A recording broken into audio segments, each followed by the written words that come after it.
नमस्कार दोस्तों, मैं दीपक शुक्ला आपका स्वागत करता हूं आपके अपने YouTube channel A to Z banking information पर। दोस्तों, आज के वीडियो में हम आपको 7 ऐसे ट्रांजैक्शन की जानकारी देने वाले हैं जिनकी वजह से ही 99% लोगों को इनकम टैक्स डिपार्टमेंट का नोटिस आता है और उनके ऊपर income tax department penalty impose करता है। जी हां दोस्तों, 7 ऐसे ट्रांजैक्शन हम आपको बताने वाले हैं जिनके ऊपर इनकम टैक्स डिपार्टमेंट की पैनी नजर रहती है और उन्हीं ट्रांजैक्शन की वजह से मोस्टली लोगों को 99% लोगों को इनकम टैक्स डिपार्टमेंट का नोटिस आता है। तो अगर आप भी इनकम टैक्स डिपार्टमेंट की नोटिस से बचना चाहते हैं, आप इनकम टैक्स डिपार्टमेंट की पेनाल्टी से बचना चाहते हैं, तो आज के इस वीडियो को शुरू से अंत तक देख लीजिएगा, क्योंकि आज के इस वीडियो में हम आपको 7 के सातों ट्रांजैक्शन बताने वाले हैं डिटेल से कि आखिर आपको वो ट्रांजैक्शन किस तरह से करने हैं, उनकी क्या लिमिट्स हैं, ताकि आपको इनकम टैक्स डिपार्टमेंट की तरफ से नोटिस ना आए। क्योंकि वो ट्रांजैक्शन हम आपसे जुड़े हुए हैं और हम आप उन ट्रांजैक्शन को डेली करते हैं, हमारे यूज में वो ट्रांजैक्शन डेली आते हैं और करते भी हैं और करना भी पड़ेगा हम आपको वो ट्रांजैक्शन। ऐसा नहीं है कि आपको वो ट्रांजैक्शन बंद कर देने हैं, लेकिन उनकी लिमिट्स निर्धारित हैं। इनकम टैक्स के द्वारा 2024 में उन ट्रांजैक्शन को लेकर के क्या लिमिट्स बनाई गई हैं, वो लिमिट्स हम आपको इस वीडियो में बताने वाले हैं, ताकि आप लोगों को समझ में आ जाए कि उन ट्रांजैक्शन की क्या लिमिट है और आप उन लिमिट को क्रॉस ना करें, ताकि आपको इनकम टैक्स डिपार्टमेंट की तरफ से नोटिस ना आए। दोस्तों, वीडियो में आगे हम आपको इस विषय पर पूरी जानकारी देने वाले हैं, लेकिन उससे पहले आप सभी लोगों से मेरी एक छोटी सी रिक्वेस्ट है। वीडियो पसंद आए तो एक लाइक कर दीजिएगा, चैनल पर नए हैं, पहली बार आए हैं तो चैनल को सब्सक्राइब करके बेल आइकन को प्रेस कर लीजिएगा, ताकि जैसे हम इस तरह का कोई भी दूसरा वीडियो अपलोड करें तो उसका नोटिफिकेशन आपको सबसे पहले मिले। चलिए शुरू कर लेते हैं। दोस्तों, अगर हम बात करें पहले ट्रांजैक्शन की, तो दोस्तों जो पहला ट्रांजैक्शन है वो ये है कि आप एक फाइनेंशियल ईयर में, यानी एक वित्तीय वर्ष में, यानी 1 अप्रैल से 31 मार्च तक का फाइनेंशियल ईयर होता है, उस फाइनेंशियल ईयर में आप अधिकतम 10 लाख रुपए की कैश में एफडी कर सकते हैं। जी हाँ दोस्तों, अगर आप 2024 में एफडी कर रहे हैं तो आप अधिकतम कैश जमा करके 10 लाख रुपए तक की ही एफडी कर सकते हैं। अगर आप 10 लाख रुपए से ज्यादा कैश जमा करके एफडी करते हैं तो आपको इनकम टैक्स डिपार्टमेंट की तरफ से नोटिस मिल सकता है। दूसरी चीज है, अगर आपकी पहले से कोई एफडी चल रही है और आप उस एफडी को तोड़ करके अपने सेविंग अकाउंट में लेते हैं और उसके बाद फिर आप उसी पैसे से एफडी करते हैं, तो वो भी आपका कैश में ही ऐड किया जाएगा, यानी वो अमाउंट भी आपका जुड़ जाएगा। मान लीजिए आपने 6 लाख रुपए की कैश डिपॉजिट करके उसी फाइनेंशियल ईयर में एफडी कराई है और उसके बाद आपकी कोई ऐसी एफडी है जिसका अमाउंट 7 लाख रुपए हो रहा है और वो आप तोड़ देते हैं, वो मैच्योरिटी हो जा रही इसी फाइनेंशियल ईयर में। उसके बाद आप पैसा सेविंग में ले रहे हैं, कुछ पैसा रोक करके बाकी की आप एफडी करा दे रहे हैं, तो उस स्थिति में 6 लाख आपका वो कैश वाला ऐड हो जाएगा। उसके साथ 7 लाख में से मान लीजिए आपने 6 लाख रुपए की और एफडी करा दी, तो ये 12 लाख रुपए हो जाएगा। ऐसे में आपको इनकम टैक्स डिपार्टमेंट का नोटिस मिल सकता है, आपसे जवाब मांगा जा सकता है।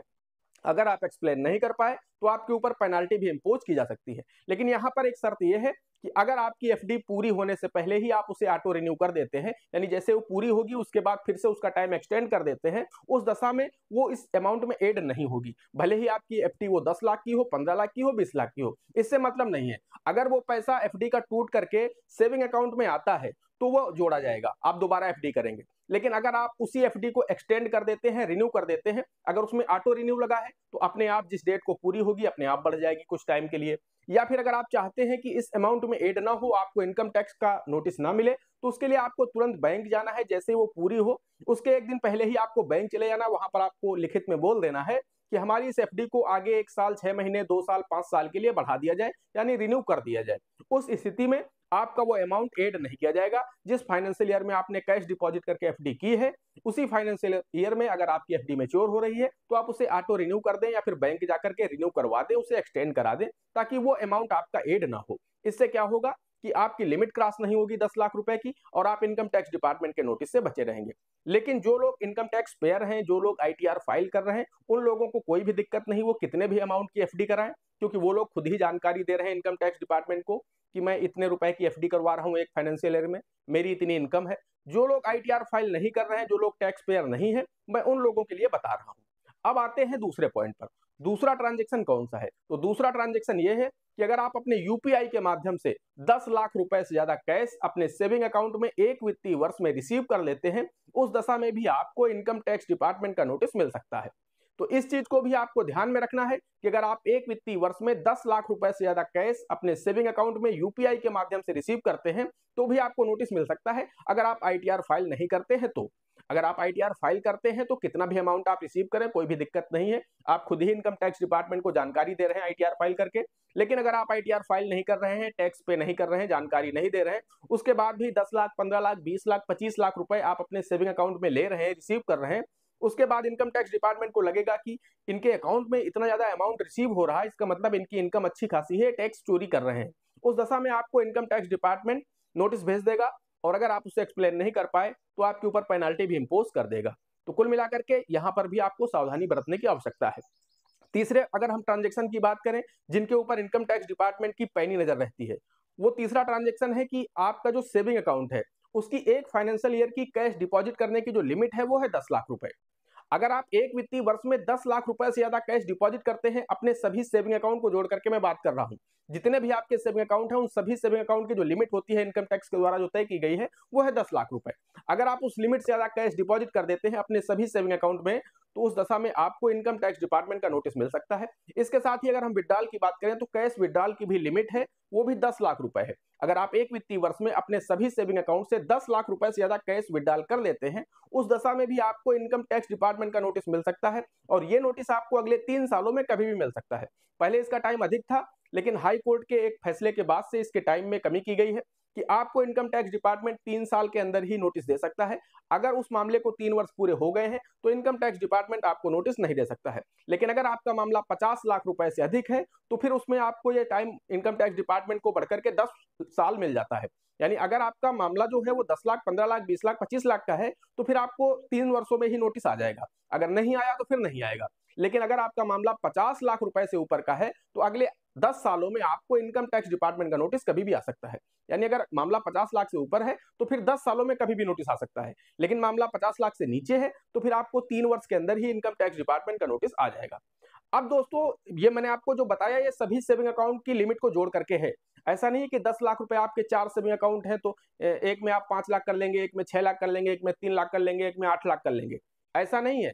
जितने भी आपके सेविंग अकाउंट हैं सभी को जोड़ करके लिमिट 10 लाख रुपए है, चाहे वो डिपॉजिट करने की हो या कैश विड्रॉल करने की हो। और सारा सिस्टम सेंट्रलाइज है। आपका आधार आपके पैन कार्ड से जुड़ा है, आपका पैन आपके मोबाइल नंबर से जुड़ा है, आपका मोबाइल नंबर आपके आधार पैन दोनों से जुड़ा है, तो आप बच नहीं पाएंगे। अगर आप ये सोचते हैं कि मेरे फला खाते में पैन नहीं लिंक है तो हम बच जाएंगे, फला खाते में मोबाइल नंबर नहीं लिंक है तो हम बच जाएंगे, फला खाते में हमारा आधार नंबर लिंक नहीं तो हम बच जाएंगे, ऐसा नहीं हो सकता। आप चोरी करेंगे, पकड़े जाएंगे, बचेंगे नहीं। तो ये गलती करना आप बंद कर दीजिए। इसके बाद अगर हम बात करें चौथे ट्रांजेक्शन की, तो चौथा ट्रांजेक्शन ये है कि एक दिन की सेविंग अकाउंट की जो कैश डिपॉजिट और कैश विड्रॉल करने की लिमिट है इसके ऊपर भी इनकम टैक्स डिपार्टमेंट की पैनी नजर रहती है कि आप एक दिन में अपने सेविंग अकाउंट से अधिकतम कितना कैश विड्रॉल कर सकते हैं और कितना डिपॉजिट कर सकते हैं, उसकी भी लिमिट्स निर्धारित है इनकम टैक्स के द्वारा। वो लिमिट है 2 लाख रुपए। अगर आप एक दिन में अपने सभी सेविंग अकाउंट से जोड़ करके 2 लाख रुपए से ज्यादा कैश विड्रॉल करते हैं तो भी आपको इनकम टैक्स डिपार्टमेंट का नोटिस मिल सकता है। और अगर आप अपने सभी सेविंग अकाउंट में एक दिन में 2 लाख रुपए से ज्यादा कैश डिपॉजिट करते हैं तब भी आपको इनकम टैक्स डिपार्टमेंट का नोटिस मिल सकता है। दोस्तों, अब बात कर लेते हैं हम पांचवें ट्रांजेक्शन की। पांचवा ट्रांजेक्शन ये है, अगर आप कोई अपनी प्रॉपर्टी सेल करते हैं उस स्थिति में आप अधिकतम 30,000 रुपए तक ही कैश ले सकते हैं टोकन मनी के रूप में। उससे ज्यादा अगर आप कैश लेते हैं तो भी आपको इनकम टैक्स डिपार्टमेंट का नोटिस मिल सकता है। और दोस्तों, ये बहुत ही रिस्क वाला मामला होता है, क्योंकि मैंने देखा है कि जो लोग प्रॉपर्टी सेल कर रहे हैं उनके ऊपर इनकम टैक्स डिपार्टमेंट की नजर बहुत ही तेज है। यानी पैनी नजर से इनकम टैक्स डिपार्टमेंट बिल्कुल आपके ऊपर नजर रखे हुए है। अगर आप 30,000 रुपए से ज्यादा कैश लेते हैं और आप पकड़े जाते हैं, उस स्थिति में आपको इनकम टैक्स डिपार्टमेंट नहीं छोड़ने वाला, आपको नोटिस मिल जाएगा, आपके ऊपर पेनाल्टी भी इंपोज हो जाएगी और पेनाल्टी आपके ऊपर पूरी की पूरी 100% होगी। यानी जितना भी आपने अमाउंट कैश में लिया है उतनी पूरी की पूरी पेनाल्टी आपके ऊपर लगाई जाएगी। दोस्तों, बात करें छठे ट्रांजेक्शन की, तो छठा ट्रांजेक्शन ये है कि अगर आप अपने क्रेडिट कार्ड का बिल पेमेंट 1 लाख रुपए से ज्यादा कैश में करते हैं एक वित्तीय वर्ष में तो भी आपको इनकम टैक्स डिपार्टमेंट का नोटिस मिल सकता है। वहीं अगर आप ऑनलाइन तरीके से अपने क्रेडिट कार्ड का पेमेंट करते हैं तो उसकी लिमिट है एक फाइनेंशियल ईयर की 10 लाख रुपए। अगर आप इससे ज्यादा कैश में 1 लाख रुपए से अधिक एक फाइनेंशियल ईयर में क्रेडिट कार्ड के बिल का पेमेंट करते हैं तो भी आपको नोटिस मिल सकता है। वहीं अगर आप 10 लाख रुपए से ज्यादा अपने क्रेडिट कार्ड के बिल का पेमेंट एक फाइनेंशियल ईयर में ऑनलाइन तरीके से करते हैं तब भी आपको इनकम टैक्स डिपार्टमेंट का नोटिस मिल सकता है। दोस्तों, बात कर लेते हैं सातवें और अंतिम ट्रांजेक्शन की।